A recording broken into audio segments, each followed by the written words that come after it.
Hi guys, welcome to episode 10 of the fan page Rampage. We are super drunk. You are super Okay, drunk. I am super drunk. Because you started on an empty stomach Yeah. with jet lag.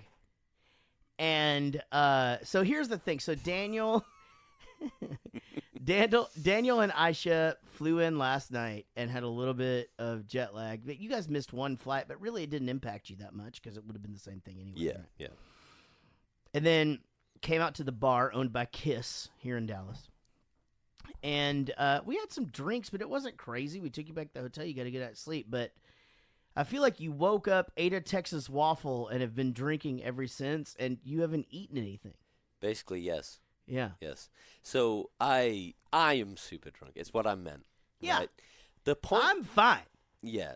for now. By the end of this podcast, I'm drinking now.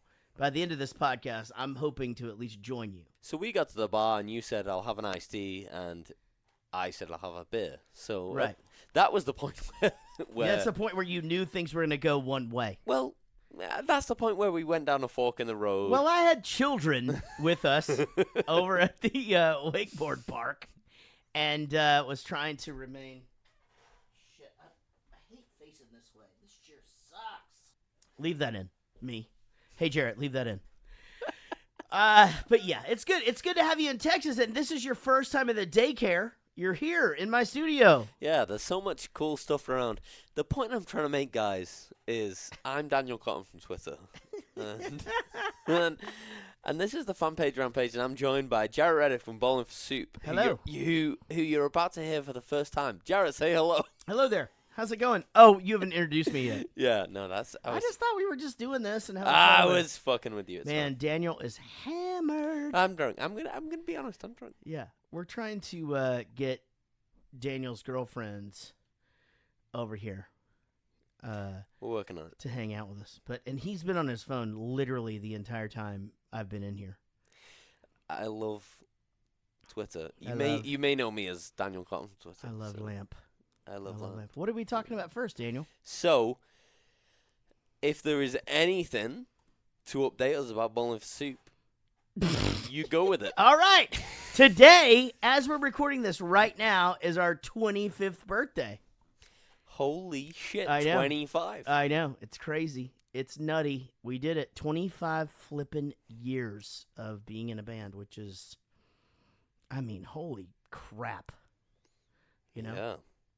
So, today's the anniversary, today's the big day, but the weekend starts in a couple of days. You're going to have Thursday, Friday, Saturday, Sunday is going to be every day a big Bowling for Soup thing. So, Yeah.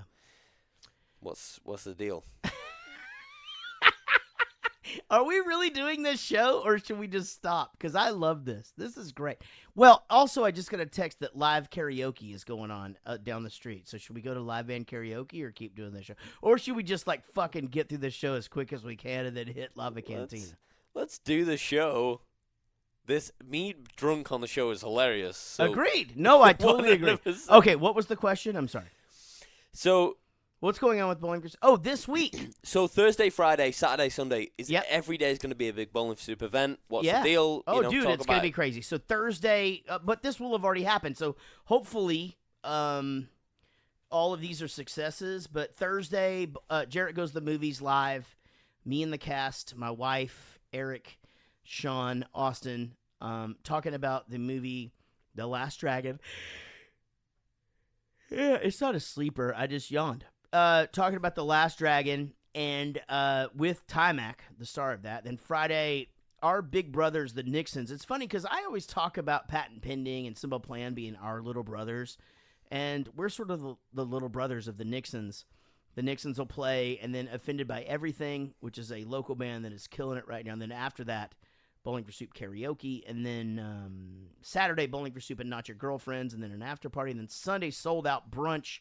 Bowling for Soup acoustic with a Q&A. Big weekend, 4 days, you know? I mean, it's something that I would love to do every year. Just because it's brought so many people together. It's so cool, even such as yourself, like flying into Dallas and like there's so many people here from the UK and from Spain and from Japan and like all over the world here, for one reason, that's to celebrate our birthday. And I mean, it's fucking cool. Yeah, it really is awesome. The community feeling. Everyone's so excited. I've seen so many posts in the fan page today. Everyone's so excited about it being the 25th birthday, which, to be honest, people have managed and maintained to know themselves, because I haven't seen a post yet from Mulling for Soup. So Right. So, and to be fair, I think you were doing that while I was drunk in the bar. But Wait, what did I do? no, the like a post about it being your 25th anniversary. I have not. I just did it from my personal page just now, and I haven't done it yet from Bowling for Soup. So okay, well then, everyone who's posted on the fan page, yeah, they're on a rampage. See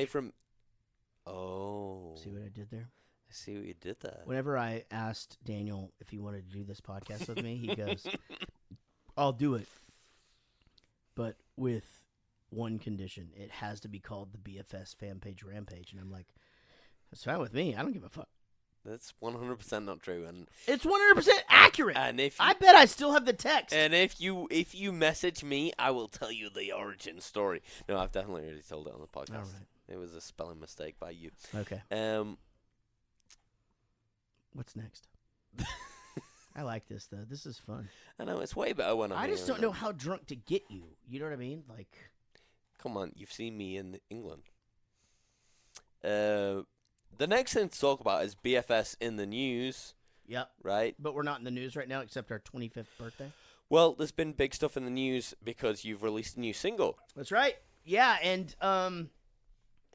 it's funny. It's like I used to have these when I was a kid. I used to think about it all the time. I was like, man, if I could go back in time, I'd take this song from this band and this song from this band and this song from this band and this song, and I would just make my own album, and just steal all that shit. Yeah. And then, because the thing is that there's all of these songs in the world that are timeless that nobody's ever heard, and not that this is one of them, but anyway, so I decided we're going to do a cover a month for a year, starting in June. So I believe that I said that for the first time on the last our show, right? Yep, that's true. But we're also going to be doing a bunch of originals throughout that. So we're planning to release around 20 to 24 songs over the next 12 months, and everything will go straight to stream. So you will not pay for anything. It'll just go out there, and that'll be fine. But in doing this first cover, I just have always thought this song should have been a massive hit. And it was a pretty big song for this band, the Suicide Machines. They just hate it. They hate the album. They hate this song. And I never really understood it. I mean, they're so silly in the video with the stuffed dog, and it just seems like they're having so much fun. But I guess punk rock sort of got away from them, and it got to be too silly to put on too label-y. I believe they were on Hollywood Records or something. I can't remember, but. So we recorded the song. I made the video. And so I did the video myself. Actually, I do want to give a shout out to Dave Pearson for adding the animation. And I sent it to Jason, the singer of not Suicidal Tendencies. That guy wouldn't care. The Suicide Machines. And he wrote back, he just goes, "It's cute, let it fly." So I'm like, well, that's the fucking greatest, whatever. And then I wrote him like 2 or 3 more other things, and he didn't answer me. Oh, yeah. So I feel like he's just like, hey, Jaret from Bowling for Soup, just go and do this and leave me alone. That's like me when you're drunk, is you'll send like 3 texts, and I'll be like, okay. That's not nice at all. I don't do that to you. Sometimes you do that to me. No, I don't. Oh. I don't ignore you when you're drunk. No, I'm saying you text me 3 times. Yeah, but you text me 3 times all the time. Okay, but I'm always drunk. Well, that's true. Carry on. But yeah, I'm super excited about it. I'm super excited about the video. It's nice to be able to pay tribute to Sherman, who was with us for so long on the bus and at shows, and so many people he brought so many smiles to us as a band and to our fans, and he was, Sherman came to us at a time when Chris was having a lot of shit going on in his life, and he just needed something, and he was very open about the idea of like having a dog, and that dog would be on the bus, and we talked about it, and I don't think he would mind me saying this. And if he does, then fuck him, because this is the truth. He's never gonna listen to this. I go, hey man, I'm cool with us doing this, and we'll even help out with the price of the dog, and this, on a few conditions. A, he has to go to puppy school. Secondly, he needs to be a color where he won't shed on us because we all wear black all the time. Third, he can't eat people food. And fourth, I believe it was that he's not allowed on the furniture in the bus. Oh, he had to crate train him. One of those things he did. As you were reading those out, I was like, 100% I've seen all those things. Well, it's not, the people food thing isn't fair because you saw him on his last tour, and his last tour it was like, hey, he had a brain tumor, and Chris, he doesn't like people feeding his dog. For good reason. Don't just come on the goddamn bus and start giving the dog shit. Same applies to every dog, to be fair. Exactly. Just don't feed people's dogs. Yep. And, but his last hurrah was cheeseburgers and Cheetos, and he got to do Warped Tour, and then Wally came along, and Sherman stuck around for a little while. But it's nice to pay tribute to him, and all of our animals are all rescues, so we got them all in there in some capacity. And yeah, man, I'm super stoked about this song. I think this song could do something great, and if nothing else, promote, adopting pets and, not being an asshole. It's always fun to promote that. Yeah, I think. I actually was just I was just saying shit just to see if you were paying attention to me because you were on your phone the whole time. I was reading the notes for the podcast. Don't be a dick. Okay, what's next? When we're... Hey, I wrote that, by the way. Don't be a dick in your fucking asshole. You're a nightmare. Can you do me like a Daniel's opening a beer thing right now? Daniel's opening a beer. Very nice. First twist, too. I have to, dry him off. I hit James Stant up recently, and I was like, hey, man, I need a couple of music beds for the podcast.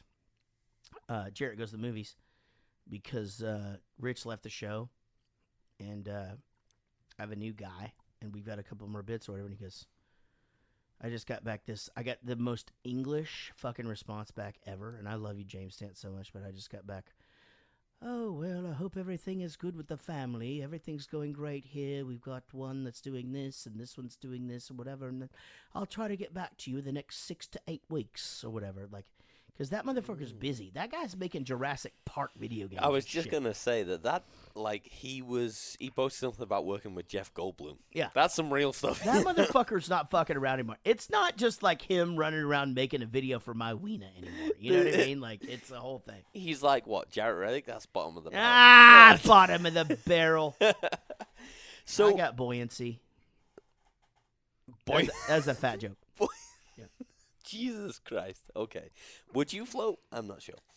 I would for a while. Yeah, dude. Are you kidding me? For a while until for a while I would. Until you couldn't be bothered, right? Yeah, until I couldn't be bothered. That means I'm tired of it. Wait, let me England it until you can't be asked. Can't be asked. No, it'd just be like let me be American. I would float until I didn't. Right. Okay. That's so much easier. It's so much, and it cuts all of the shit, all of the guessworks out. Minimal words. So this day in history, right? Yeah. The 4th of June, which obviously is a big day. Yeah, Bowling for Soup, 25th anniversary today. 2010. Mm-hmm. This is direct quote from your Facebook. Gary has rocked drums on Girls in America, This Ain't My Day, Guard My Heart, and Evil All Over the World, all before dinner. Wow, So, what record was that? Oh, that Fishing was for Woos. Fishing for Woos, right? Yeah. And not all those songs made it, right? The only one that didn't is Evil All Over the World, but it was on the B-sides record that you released. Yeah. Yeah, Fishing for Woos was such an interesting record because we had gotten dropped in December of that year, and we thought we had hits. And we did actually. I just don't think that there's anybody that goes back and listens to the album "Sorry for Partying" and isn't like, Jesus Christ, Yeah. this fucking record is insane, because it was. I mean, it's everything. It's the writing, it's the passion, it's like the diligence that I did, like going out and writing with these people. And this, I found Linus. Linus came. He helped me produce the record. Like, we had found it. It was happening. Our A&R person was so fucking badass, Teresa Lababera White. They brought Howie Abrams back in. Like, we were just, I had fucking punk rock icons guest on it, and the guys from Fastball and Perry Grip, and it was just should have been a thing. And then the president of our label got promoted, and Jive basically, if you weren't making them $10 million a year, you were gone. And it's sad because we weren't costing them, we were making them money, and we just never got a chance on that record. And it's sad because I really do feel like that record should have been our, whatever the big Blink-182 record is. So all of that said, the one that hits me with that album, and all of those songs are amazing, but there's so many that could have done amazing had they been released as singles, had you had the opportunity.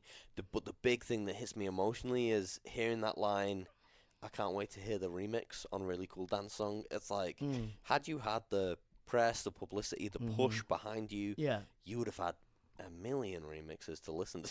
Yeah, and the funny thing about that song is we were so far ahead of because basically it was all of these other bands in our genre going out and doing these dance songs or whatever, and now a few of them are still on top of the world. Good for them. What better way to make fun of them than just making a song like that? But yeah, we got dropped in December before our single could actually be put out there. And, I mean, it's right in the middle of your tour. You're still going in. We were still doing radio stations, and they're like, yeah, we're so stoked to be playing this, blah, blah, blah. And you're like, you're not going to be playing that very much longer. And, just, it was. So you were going out doing promo knowing that? We were done, yeah. So we were mid-tour. So we were mid-tour, and we knew that we had gotten dropped. And we were still going out and doing the appearances with all of these people that thought, oh, cool, well, the Jive Records rep's going to come here and fucking push this record on me, and I'm going to play it, and yada, yada. And we played along, but that didn't happen. So then we came home right around Christmas. And but that night, the night that we got dropped, I rented a hotel room. We were actually parked in a Walmart parking lot. I'll never forget this. It was a day off. And I rented a hotel room, and I just said, I need the band guys in here at such and such time. And crew guys, please clear out, which I never do. So everybody knew something was up. So if you know me, Daniel, obviously you know this because you work for me. I treat the crew like the band. So like everything is open to everybody, and we're all like, if we have this, that's yours as much as it is mine. That rule, let me ensure you, relates to every inch of Jaret's body, which we have all seen. Well, that's true. Yeah, and that's why I'm trying to grow it so that there's more for you. But, so I took them into the hotel room, and I said, guys, here's the deal. We got dropped. We did 9 years on this label. We had done 6 years before it. And we can either fucking give up or we can just go do some shit. And we got home, and I took a couple of months to just kind of try to figure out, oh, man, what the fuck am I going to do kind of thing, while keeping them, like, guys, it's going to be fine. And then I went in and I wrote that record in April, and we recorded it in May. And I actually think Fishin' for Woo stands up pretty well. I think it's a great record. I think the artwork is amazing. Like, we put that shit together really, really quickly, and I think it's a... Hey, if you know the circumstances, plus Turbulence is on there, and there's just some great, great, great shit on there. And it's probably like the forgotten record of Bowling for Soup. Let me ask you, at that point when you knew you'd been dropped, did you have in your mind, let's try and find another label, or did you know at that point, we don't need it anymore because it's the modern world and we're not going to use it? No, I knew then. I knew instantly. I was just like, I think we can do this on our own. We did it on our own before. And this is before crowdfunding or anything like that, because we did that record, and then we still did the Christmas record, the One Big Happy record. So crowdfunding really wasn't in my head yet. I just knew that we could just preach to those who liked our band. Yeah. And I felt good about it. And I still feel really good about that record. I think, to me, Fishin' for Woos is like Warning. The Green Day Warning. I think when you go back and listen to Warning now, if you're like a big Green Day fan, and you're like, shit, I shouldn't have written that fucking record off, you're going to feel like a fucking asshole. Dude. And I think Fishin' for Woos would do that same thing to Bowling for Soup fans who were with us before or after. That's so true. And what the kids are saying nowadays is that was slept on. Fishin' for Woos was slept on, right? Is that a thing? Yeah. And that the Warning is a great comparison, the Warning album, because if you go back and read reviews of that album, it's like, oh, they've blown it forever. They're they're never gonna come back. And then you look at Green Day now, and it's like, man, if those reporters could have known, I bet they wish they knew. I bet they wish they'd stuck by them. And that's totally the same for Soup. I mean, you're doing, certainly in the UK, don't know about the US, but certainly in the UK, you're doing better than ever before. Same in the US, yeah. Bigger than ever before, and wow, I mean, if you'd had those people pushing Fishin' for Woos back then, they wouldn't have felt so silly. Fishin' for Woos is about the time that the press did turn on us a little bit. And I don't know. I mean, maybe it's okay. At the time I was okay with it because I was like, you know what they're saying isn't untrue. Like, they're saying, hey, it's more of the same. Well, yeah, it is more of the same because that's what Bowling for Soup does. We're here to do this. This is what we do. But yeah, I mean,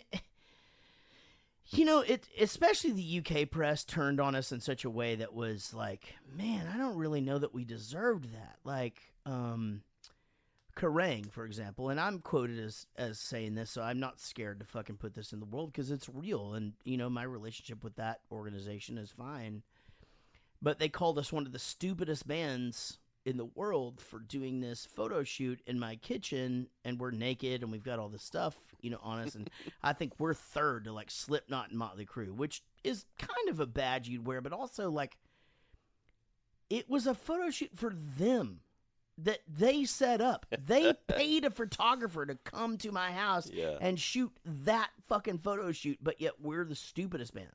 You know what I mean? So it just felt like there was about a 2-year period where everybody would just take their shots when they could. But then when we came back from the break in 2013, 2014, and here we are, 2019, 25 years in, I honestly don't know how a press person says something bad about our band. I think, to be fair, you are one of the stupidest bands, and in 2019 that could be said, but it would just be a positive thing, not That's a correct. Not a no, negative I agree. thing. I totally agree. However, you've had your times when, you mentioned Turbulence earlier, you do the ballads, and When We Die is a big one. The fan page want to hear about the When We Die video, if you want to talk about that for a while. I'd love to talk about the video for that. So, this is one of my favorite stories of all time. The big thing with When We Die was I wanted to find someone to play my dad in the video. I had a great idea for the video. The treatment was in my head. All of it, which you see on camera. So all of that was in my head. Everything, it's pretty much like right to exactly the way that I wrote it down. But I wanted someone awesome to play my father. Like, I really wanted somebody awesome. Yeah. So I but I assume you weren't available, so you had to find someone else. I couldn't be my own dad. So I was trying to get Ray Liotta, who played I was trying to get Ray Liotta. Really? From what the fuck is Goodfellas. Goodfellas. Yeah. Dude. And he was actually down, but he had this thing in Europe where he advertises this vodka over there where you guys live, and he had to be over there, so he couldn't do it. So there's a few more people that kind of came in, came out, or whatever. I'll never forget this as long as I live. This is a true story. we ended up getting Ed Begley Jr., who is, I mean, you know him from movies or whatever. He's this sort of like tall, awkward guy with these big glasses. He played the drummer for Buddy Holly and the Crickets for like a minute in the thing, and he was on a bunch of. But Ed Begley Jr. is like this guy who is now famous for doing this solar-powered house and all this shit. So we had him, and it was happening, and that was it. So I was in Norwich. I was at the UEA, or is the UAE? UEA. UEA. And I was about to get on the bus, and my phone rang. It's fucking late as shit. And it's my manager, Swin, and he just goes, all right, here's what's up. He would have emailed you, but he doesn't believe in emails. He goes, here's what's up. What do you think about having the $6 million man as your dad? And I go, Lee Majors? Are you fucking kidding me? Let's do it. He goes, if you do Lee Majors, you're going to have to burn the Ed Begley Jr. bridge. And I go, wait a minute. So you're saying I can have the fall guy, the $6 million man, fucking Lee Majors for my dad in this video? And he's like, yeah. And I go, set the Ed Begley Jr. bridge on fire. I don't give a fuck about that guy. Yeah, the fall guy's not the fall guy this time. Yeah, Right. but the thing was we had gotten him like through another connection. We were still on the label actually. So it was somebody's dad's brother or whatever the fuck. But that guy could not have been more awesome. Now a little trivia for you. If you'll notice in the When We Die video, the kid that walks out of the house that plays me in high school is also the kid that plays me in High School Never Ends. Oh, wow. I've never noticed Yeah, that. so we went and got the same actor to play me or whatever, and he's, Cats in the Cradle, Silver Spoon kind of thing, and he goes off to be in a band. Now, so we're doing this video, and basically the video is us in this house playing this song while my parents ignore the fact that I exist. And we're in between takes, and he just goes, Lee Majors just looks at me and goes, what's your name again? I go, Jaret. He goes, hey, Jaret, could you sing a little softer in my ear when you're screaming in my ear? And I go, well, Lee Majors, the fall guy, $6 million man, I would, but if I try to do it quieter, it won't look real. So I'm just going to see what I can do, right? So he thought that was the funniest shit ever. So we take this break that day, and I'm walking down the street, and he just goes, Jaret. And he's in his trailer that we got him. And I go, yeah. He goes, what are you doing? I go, I was just walking over there to see what's going on. He goes, why don't you just come hang out for a while? I hung out with fucking Lee Majors, right? Yeah. We had the best day. And then I really do feel like we connected and whatever. But so after we did that video, the next holiday was Easter Sunday. And Easter Sunday rolled around, and I got a message that just said, hey, Jaret, it's your dad. I just wanted to say happy. We talk every single major holiday to this day, still, me and Lee Majors. That major holiday is so funny because that's like a relative thing. Well, it's Easter and Christmas. We talk to one another, whatever. But the girl who played my wife was super hot. That was fun. And now another thing that you'll notice is that we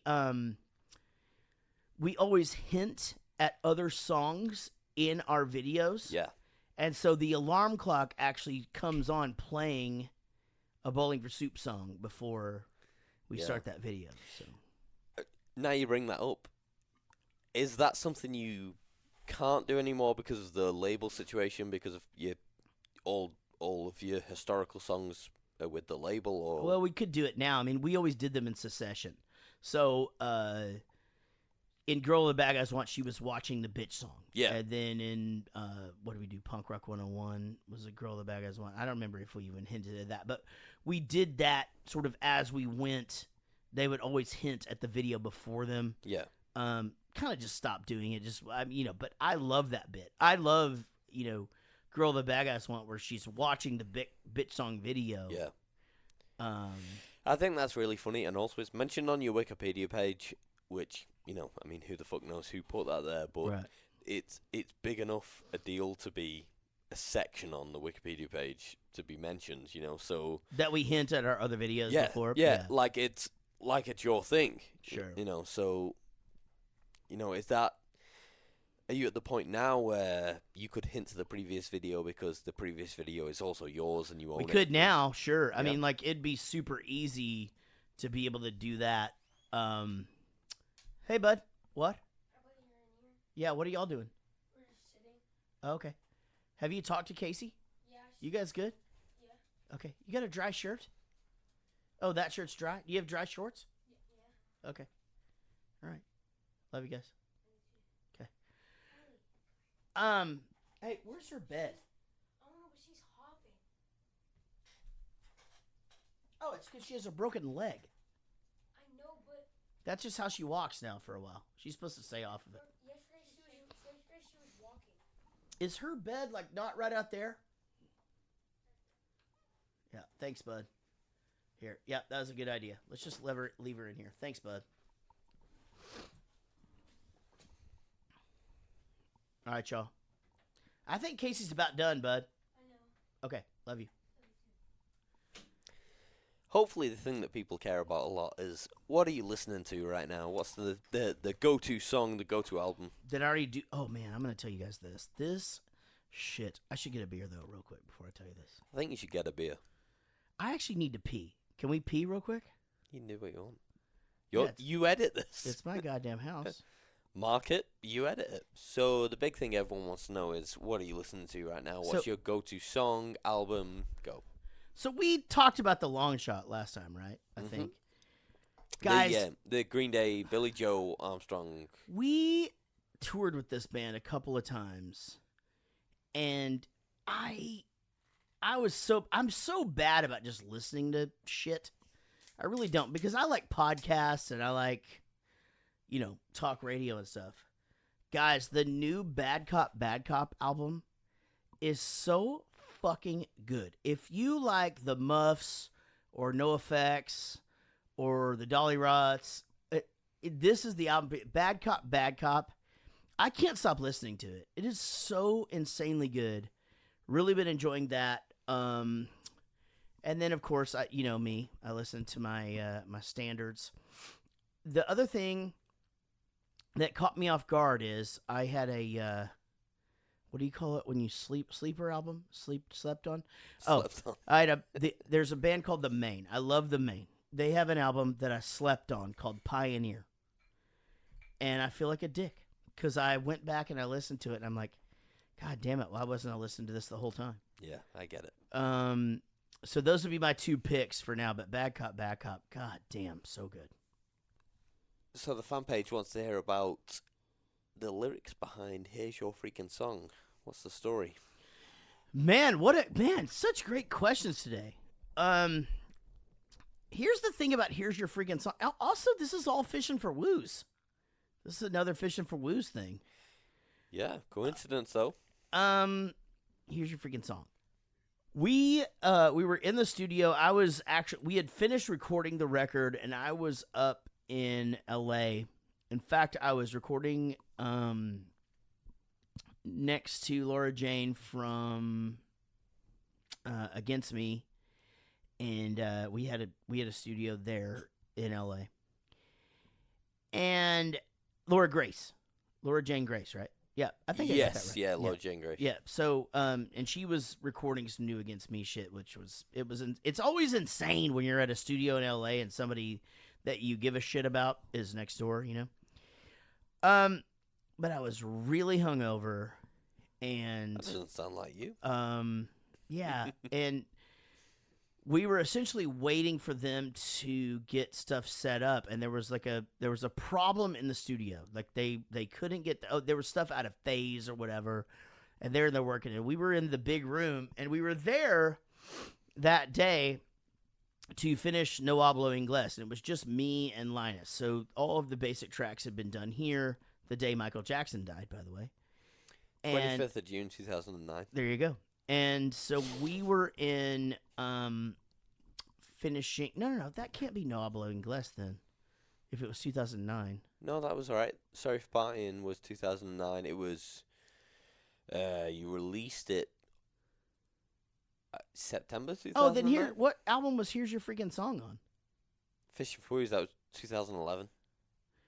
It came. Oh, you're right. Okay, sorry, I had those mixed up. So, yeah, sorry about that. Sorry, brain fart. So we were finishing No Hablo Inglés, and we just needed more songs.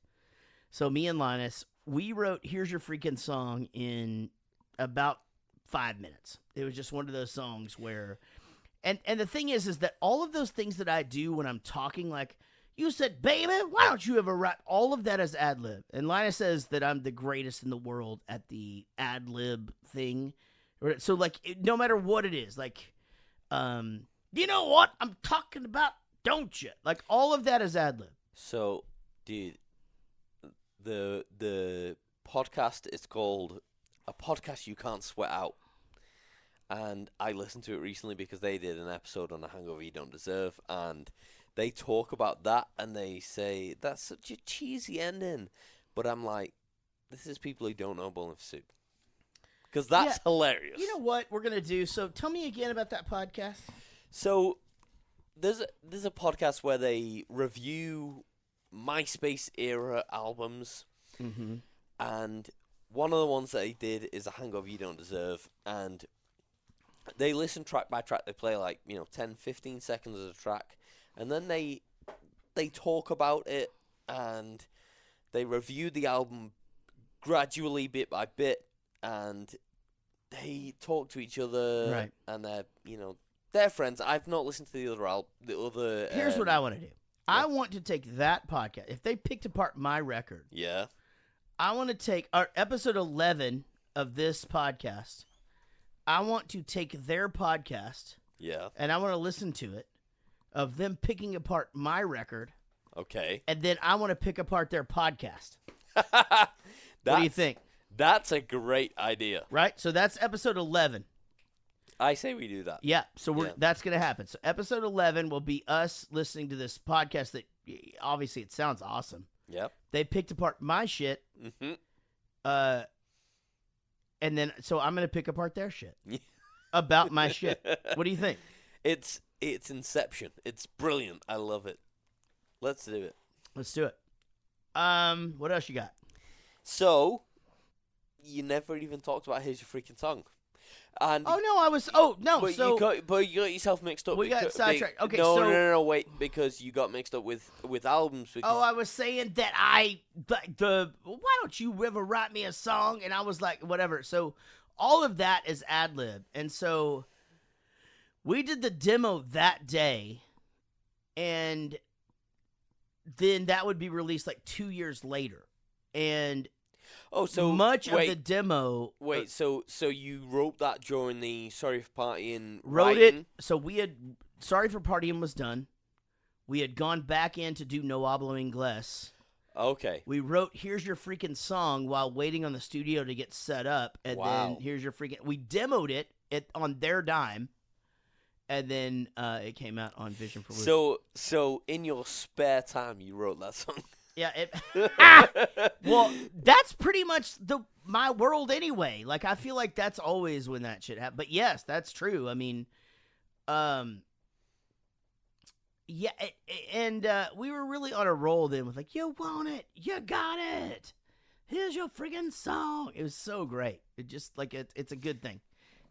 We recording? Yeah, we're good. Okay, good. Okay, go ahead.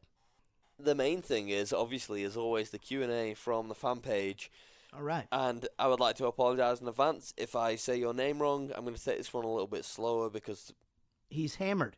Well, I'm hammered. You're doing a really good job hosting this fucking podcast, though, dude. No, the main thing is, and genuinely... No, the main is the band that I was talking about earlier. They had the album Pioneer. Right, so you mentioned them in that one song on the latest album. You say, "Watching the Main and All Time Low."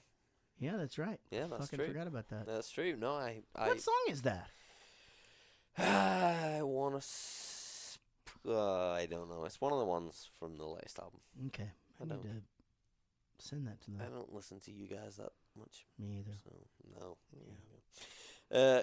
The Q&A from the fan page, I'm going to take a little bit slower because I didn't have a chance to format this before I left. I was the night before we flew out to Texas, it was 1 o'clock in the morning, and I'm writing the notes for this podcast, and my girlfriend's saying, "Should we go to bed? You're falling asleep on your laptop," and I'm like, "No, I have to do this." So, give me a break.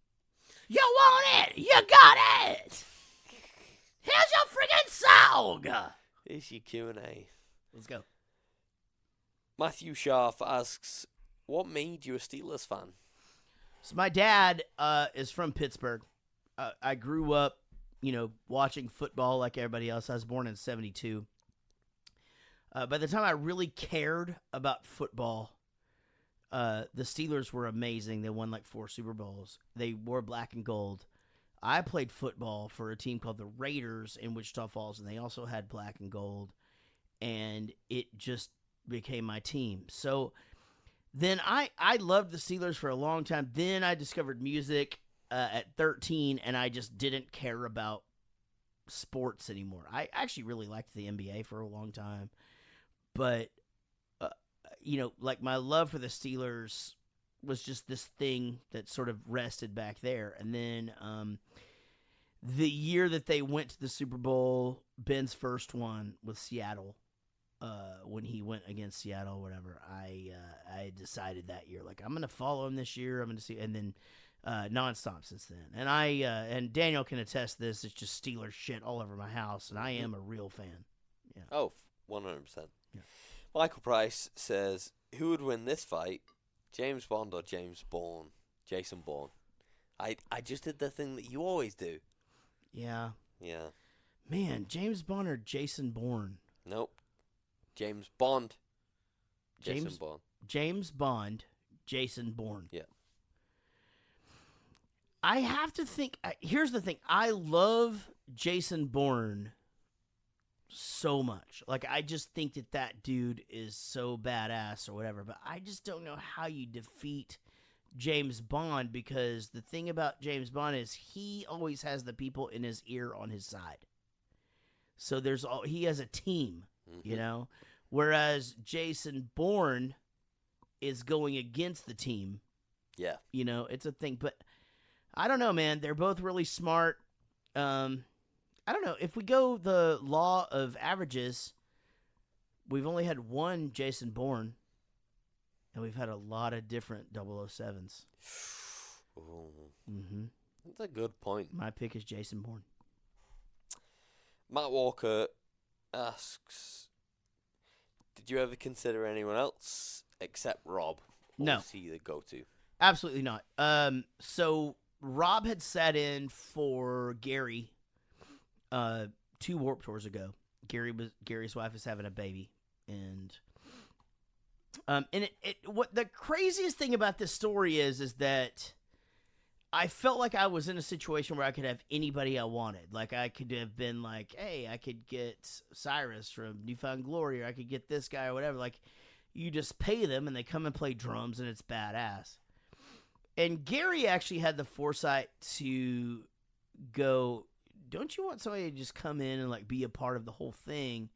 And you know what? Maybe there was a bit of a struggle in his head of like, God, I don't want him to bring in some fucking session guy, blah, blah, blah. And maybe there wasn't. But it was Gary that said, hey, have you even thought about Rob? And I was like, you know what? Rob would be fucking cool. I mean, I think it would be good. So he came in, he did that Warped Tour, and he just made the tour better. He made the bus better. It was just nice to have somebody there and excited and into it and adding to things, ideas and whatnot. So basically what you're saying is, on the books you had Lars Ulrich until Gary said, hey, what if you just bring in your best friend? That's correct. We just didn't have enough room for all those drums. Yeah, where we were playing. Yeah. What a dick. And then, so, a lot of things happened over the course of the next year. We needed someone to come in and sit in the following Warped Tour. And this guy knew how to play the songs and really cared about things. And came in and he did Warped Tour, and then he did this next tour, and he did the next tour, then he did the next tour. And it was just, he was already... the thing about Rob is that he just fit He just did. I mean, it just made sense the whole time.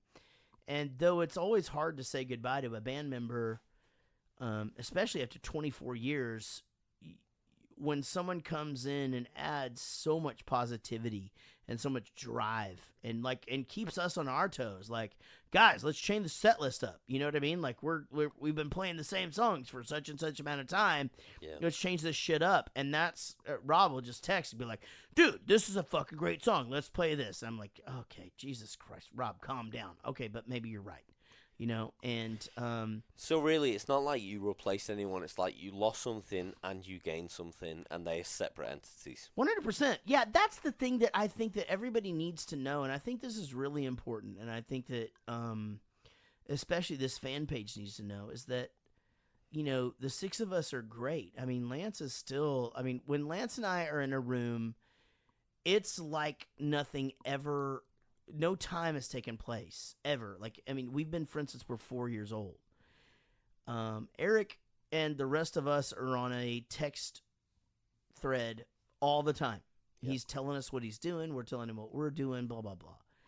I mean, So a lot of jerking off and pooping, right? there's a lot of shit talk. Yeah. That makes sense. And that stuff. But yeah, I mean, no, our band doesn't have, there's no bad blood. And everybody's doing exactly what they need to be doing. Eric's happy. Lance is happy. And Rob's happy. And now we're happy that Rob's here. And I say that Rob 100% his presence has lighted a fire under our asses. 100%. Like his just energy has really, really, I think, catapulted Bowling for Soup to where we need to be right now. From my perspective, I've been seeing both. It's almost like, I don't want to insult Rob here, but it's almost like when there is a kid in the house, there's a toddler in the house, you're not used to having a kid, so you go and visit someone, they have their kid there. You entertain the kid, right? Yeah. And you're suddenly a different person because you're, oh my God, you're handing me a toy phone. I'm going to listen on the toy phone, pretend I'm on the phone to someone. That's like how it is with Rob. Not that you're entertaining him, but that it's like having a kid on board. It's so exciting, you know? Yeah. He's so energetic. Yeah. And you guys, off the back of that, are energetic. You know, you bounce off him. We do. Yeah. Yeah. And here's the other thing about that I think is very, very important to note for the guy who asked the question? That was Matt Walker.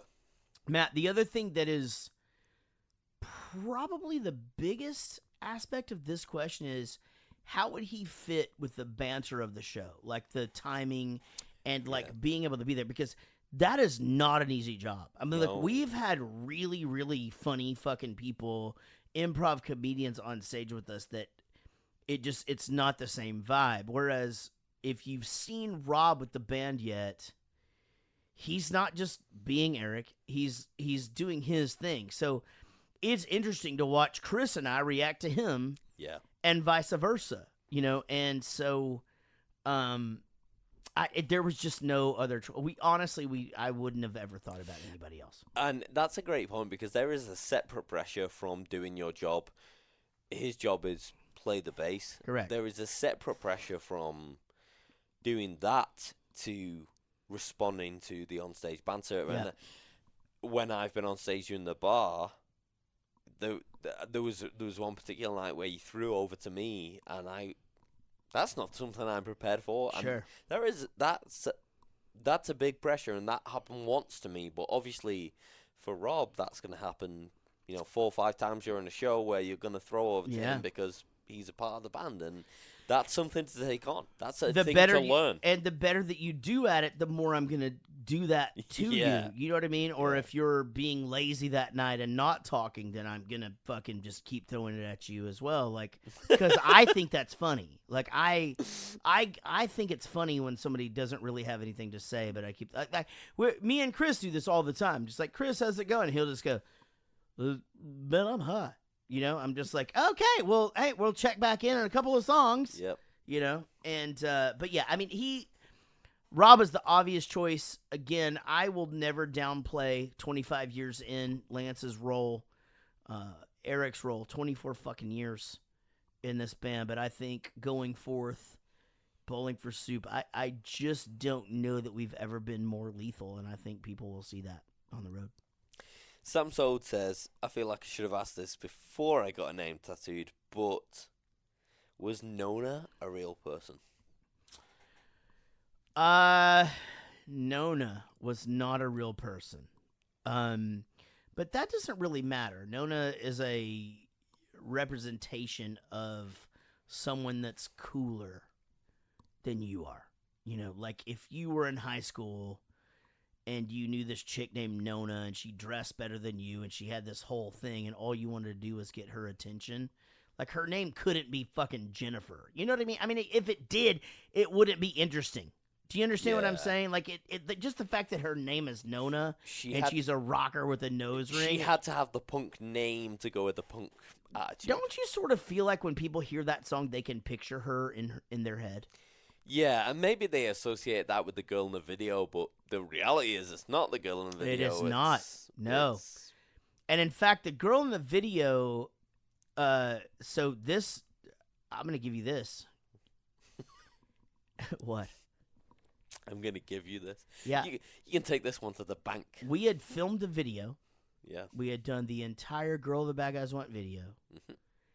And the label actually came back and said, we don't have the hot chick. Where's the hot chick? You know, what are we going to do about the hot chick? And they added her later. So all of that was shot. We weren't even there. So you never met her? No, never met her. Wow. Sorry. Yeah, I know. Samesies. Kate Knight asks the single most important question we've ever been asked on this podcast. What's your favorite kind of cheese? Man, that is so hard. I will say this. I am so boring. I love American cheese. And you guys have it over there. You just don't know that it's American cheese. You don't call it that. But it's the individually wrapped, like, processed as fuck. Yeah, Dairy Lee slices. Dairy Lee slices. God, they're so good. I love Velveeta. I just like the processed as shit cheese. Now, we get a lot of real cheese over there when we're in the UK, and it's really good, but there's just something about opening up one of those fucking slices of just bullshit. And it's fucking delicious, and I love it. Slices of bullshit is, man, that should be a single. Yep, let's take note of that. Pete McCaffrey asks a very topical question now. Why didn't Really Cool Dance Song ever get released as a single? I genuinely would love to dance to it in a club. It would have been huge. Well, you know, we went into that record... Sorry for Partying was done. It's so much like the rest of my shit because Sorry for Partying was done, and I genuinely thought that A Really Cool Dance Song could be a hit.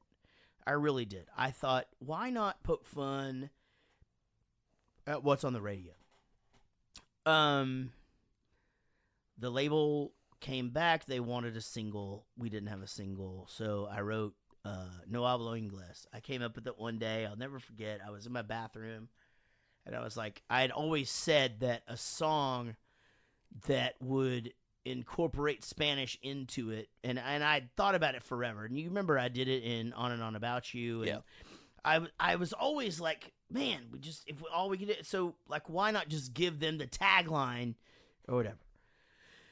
And so that's why I was recording that up there in LA without the other dudes, is because I'd written that, and that was supposed to be the single. So the idea was to go No Hablo Inglés, and then the second single would have been, I can't remember what it was supposed to be, but A Really Cool Dance Song was like a contender. But our A&R person was going and playing these songs in the meeting, and they just didn't know. Like, I listened to I Just Want to Be Loved, and I'm like, God damn, that's a fucking great song. I mean, like, Jesus Christ, that's a good song. Yeah, that's full of things that I can understand how some people wouldn't get it, but it's full of things that are such good references. Yeah. Anyway, so I agree with you. I think a really cool dance song could have been a hit back then, and should have been, and that's the I wrote that song over lunch with Linus, and I said, I remember, I'll never forget this. We went to this sushi place, and we both got a bento box, and I said, okay, stick with me here, but I want to write a song that makes fun of bands that are doing these dance songs, and it's going to be called A Really Cool Dance Song. And he's just like, okay, I'm trying to figure out what the fuck you're talking about, and I'm like, it's literally a song making fun of it, but it's called A Really Cool Dance Song. Here's a dance song or whatever, and we went and wrote it that night. And I don't know what you think about that, but to me, the most success that song has had is when you played it acoustic. Because that's the funniest shit in the world. Yeah. Me and Eric played that on the live, if you guys haven't, live in the English church, we did that, and it went over really well. And that was Eric's idea, actually. Eric, we had been off for a while, and the acoustic stuff was coming up, and he goes, hey man, I got this idea of doing Punk Rock 101 and A Really Cool Dance Song acoustic, and but they both worked amazingly. Yeah, but that 100% his idea. Lucas Saparelli asks, do you see yourself playing shows forever, or do you have a deadline when suddenly it's going to stop? Man, if I had a deadline, it would already have happened. I remember being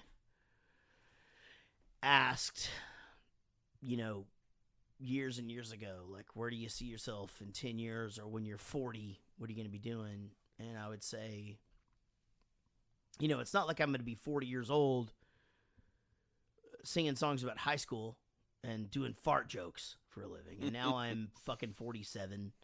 And here I am. So, I think the world is different, and I don't know. I mean, I guess the answer is as long as it's fun and I can do it and make a living at it. I don't know. Daniel told me today that I need to get a real job, so I've been thinking about that too. But that's not true.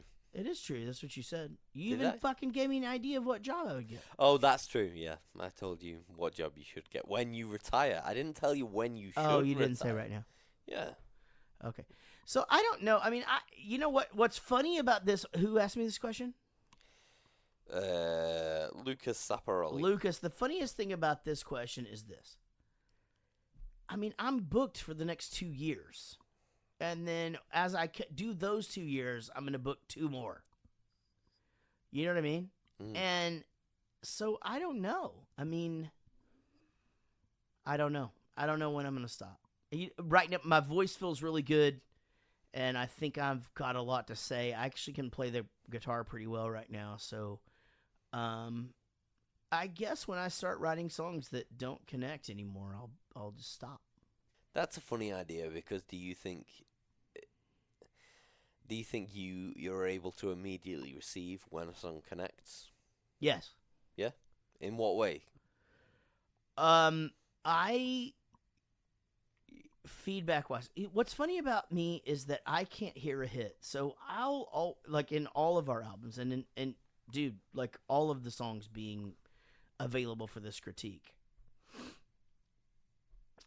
I always think there's better songs on records. Like, again, like we could go back to Drunken Enough to Dance and I'll be like, dude, Cold Shower Tuesday is the fucking best song in that record. And Surf Colorado is fucking second, blah, blah, blah. I know a lot of people who agree with that as well. 100%. But the general public wouldn't. And obviously that's fucking why the powers that be were like, nope, we're going to do Girl the Bad Guys Want. Then you're going to go back in the studio. You're going to do Punk Rock 101. And then we're going to do this stupid cover and blah, blah, blah. But you know what? If they're not going to give you a chance, what do you that business sucked, because I would just be like, man, guys, if you would really, really try, it's fine. If you'd really, really try on Trucker Hat, it's a fucking hit, man. It really, really is. I promise it is. But you know what? I had 3 hits on that record, 4 hits on that record anyway. So what are you gonna do? Josh Widowfield says, I don't like this, but he says, have you any Psycho fan stories? I don't like that. Do you have any what? Psycho fan stories. Let's talk about, have you anything unusual, anything that stands out in your head about a fan? Yeah, I mean, we've had a few things here and there where, things have gotten weird. I mean, the internet makes things weird because sometimes you respond to something and someone else might think that you're responding to them. But yeah, I mean, yes. The answer is yes. I think giving examples would be kind of bad because there's a couple of them that were a little bit dangerous, and a couple of times police have been involved in shit, and but the answer to your question is yes, and that's why it's weird because you protect your children. You don't put your children on the internet, but your children are on the internet, and it's just the whole thing. So it's a weird world we live in. That's the truth.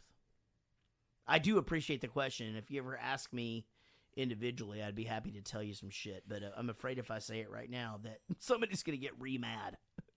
Yeah, I mean, I don't want to associate the word psycho. I know one of the craziest fan experiences you've described is the time when you made some kind of Billy Madison joke and two girls peed their pants. Yeah, so that one was Warped Tour 2003 or 4. And I was like, anybody who's cool is peeing their pants. And then Eric was like, if peeing your pants is cool, call me Miles Davis. Call me Miles Davis is one of the greatest film lines in the world. Yeah, and these girls came up to the tent, and they're just laughing. And we're like, can we do anything? They're just, whatever. And they were peeing their fucking pants, but they were wearing jeans. So it was like, girls, this is not good. I mean, like, you are the chafing. Yeah, you're going to have a terrible day. Yeah, not good. Yeah, no, terrible. But they were cool because they peed their pants, so that makes the difference. Mm-hmm. Tiffany Mabry asks, you co-wrote a song with Taylor Hanson years ago. Will we ever get to hear it? I don't think that particular song will come out, but Taylor and I do talk a lot. We've talked about doing a bunch of songs together. And there is a Bowling for Soup song that I think Tiffany is going to make you very, very happy, coming out very soon. And I won't give you any more information, but if you're a Hanson fan and a Bowling for Soup fan, let me just say this: worlds are colliding, and it should be awesome. There he is! Punk Rock Everett! Oh, wow. Look at this guy! I just feel like my hair looks like his. It does a little bit, yeah. Yeah, we're going to have to take a photo when we're done with this. Yeah. I love it. Are you super happy with it? It looks so cool, dude. Okay, Saxon Hutchman asks, when are you next going to Weatherspoons? Oh, man, I'm hoping I get to go there during Reading and Leeds, but I doubt it because you guys know how I am. I'm going to get there, and we're going to go. We do have a day off, though, the first day we get there, so hopefully I'll go to Witherspoons that day. I will find you at Weatherspoons that day. Yeah. Otherwise, we're not going. There's no way Reading and Leeds. There's so many cool things that happen with Weather and Leeds. All right, I might be starting to get drunk now. Yeah, did you drink a beer today? Witherspoons. I have to get there quick, though. Let me super quick tell a story about Saxon Hutchman.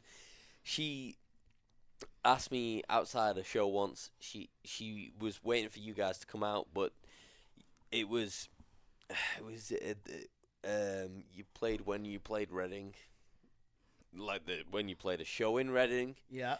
And the internet was great in that venue, and it was a big dressing room, and everyone was just having a good time. We were drinking, and I had to go outside for something. There were a few people waiting outside to get signatures and things like that, and she's like, if you tell them that I'm named after a metal band, do you think they will come out? Oh, Saxon? Yeah. And I go, why? Is your name Pantera? Man, I remember that Reading show so very well because we were upstairs in that huge dressing room or whatever, but like you go downstairs and the tattoo parlor was there. And I was playing that acoustic show, and there were these 4 just huge English dudes who were literally talked the entire time I was on stage. But they were so stoked about me being there. So like it's such an interesting position to be in when you just want to fuck with somebody, but at the same time, like, they're fucking stoked that you're there. But like, so I would start a song, they'd be incredibly stoked, and they would just be like to each other the whole time. Oh, so they were doing an impression of you? Oh, it got me off my game so bad. I feel like that is one of the worst acoustic shows I've ever played, and I just let it get in my head. That was one of the ones where I was like, I wish the lights were lower, where I couldn't see people, and I just should just be up here by myself, and that should be my game. The VIP was awkward that day. Everybody was so quiet. Where we did it, and the place, like, we had to kind of funnel everyone into a really small space. It was kind of awkward. Robert Beeston wants to know, Pepsi or Coke? Simple. Diet Coke, yes, of course. I've never been a Pepsi guy, ever. Though I did wear a shirt for a long time after they sponsored the Jacksons revival tour. But yeah, I'm more of a Diet Coke guy. What about when Britney was in the Pepsi advert? Were you stoked? No, I don't really even. To be honest, I really never picked up anything. You know that I've met her many times, right? And I was in her movie. Yeah, I know all of those things. So were you stoked? Yeah, totally. And I'd seen her vagina getting out of that car or whatever, and I realize it's red, but I don't think there's anything wrong with it. Just a red vagina, you know? Like, it looks like it's been spray painted. Well, you're a Manchester United fan, so it's fine to be... Yeah, I like it. Yep, you're right. Fine. Mick Green says, who's your favourite British band? Frank Turner and the Whatevers. Okay. So the Sleeping Souls, I guess, right now. Right now, yeah. Yeah. So just what I mean, to me, and I realize this gets old. I know you guys get sick of hearing this, but I think Frank Turner is the poet of this generation, and I think if that doesn't end up becoming a thing, at least I'll have that. But man, his words mean a lot to me, and goddamn, I love that fucking guy. In response to that, let me ask you about A. Yeah. The band A, because I saw you tour with them years ago now. Sure. Yeah. Right. So they were one of your favorite. Yeah, love British A. bands. Yeah. They're doing stuff now. They have someone from McFly filling in for them now. Yeah, because Dan is too big now. Because Dan's like one of the most famous dudes in the UK. So So where did A fall on your British band scale?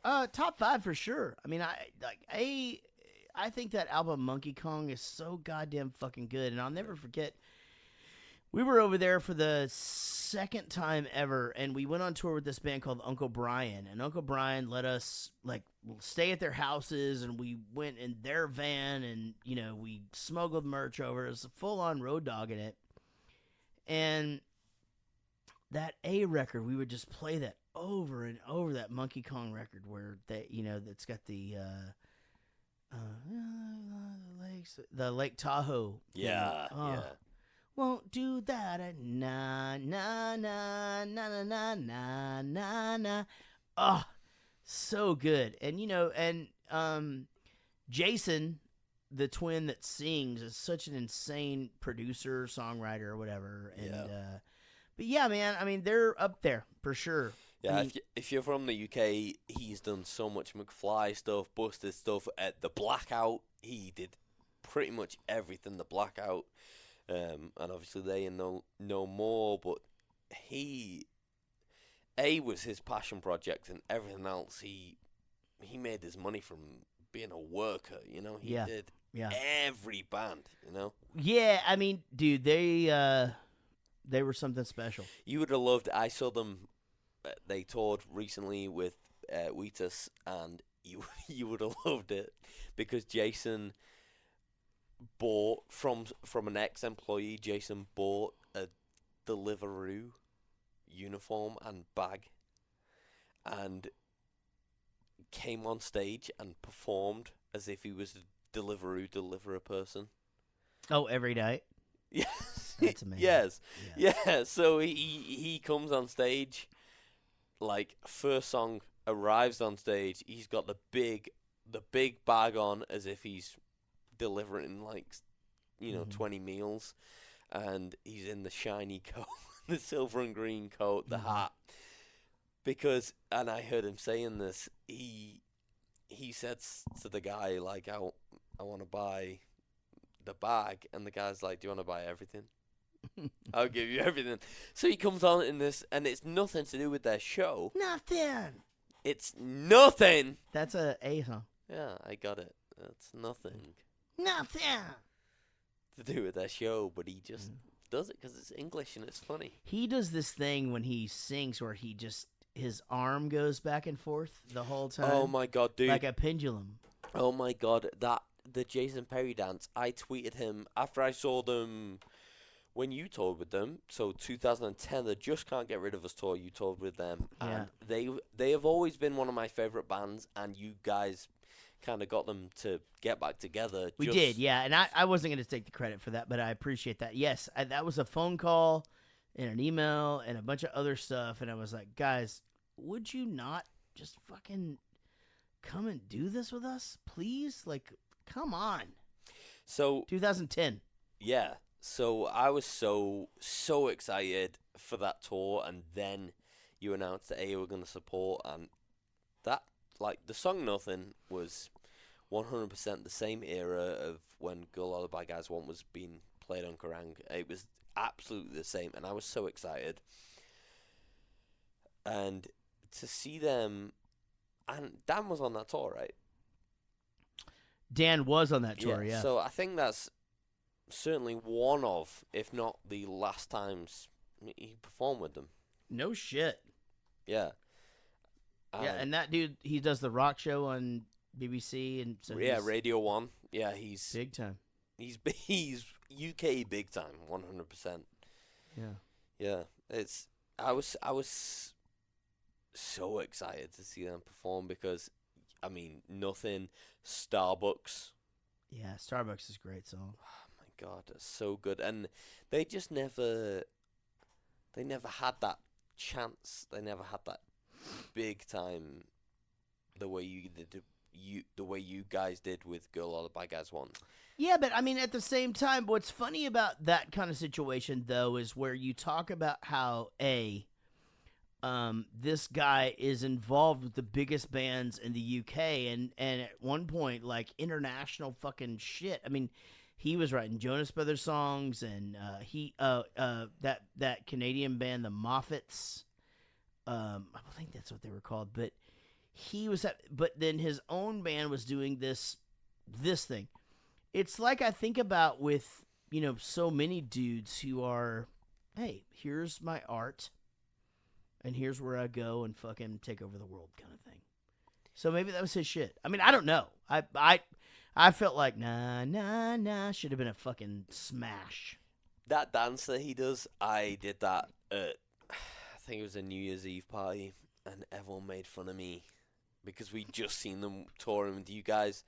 And everyone made fun of me, and I thought it was hilarious. And I tweeted Jason, and I go like, "Oh yeah, I did the air quotes Jason Perry at a New Year's Eve party, and everyone made fun of me because I look like a dickhead."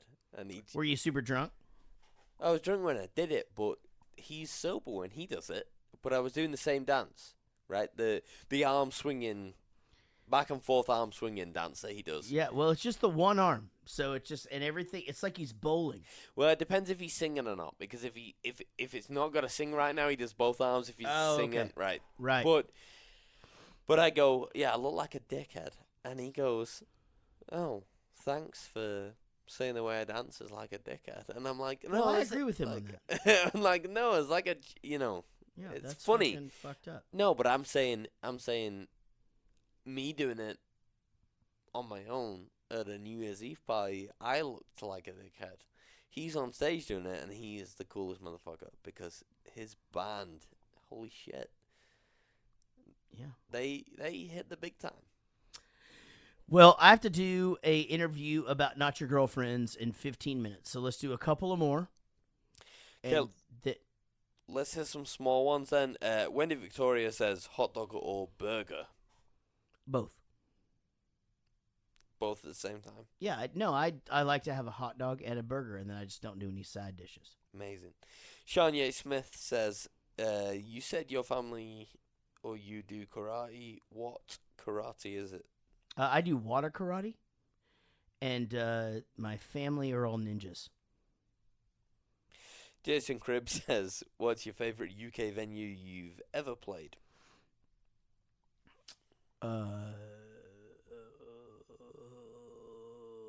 Manchester Apollo. And finally, Marco Molina says, what's up? Not much. So but you. That's the best. Thanks very much for listening to episode 10 of the BFS fan page Rampage. It's been a good time. Do you have anything to plug? I do. Jaret and Kelly, if you guys haven't caught on yet, it's a fucking great record. We have an awesome new single, like a really touching single coming out very, very soon. So Jaret and Kelly album or whatever. I also want to plug myself, JARET 2113. I'm everywhere. Like I just don't care. I want to plug my friend Daniel Cotton from Twitter.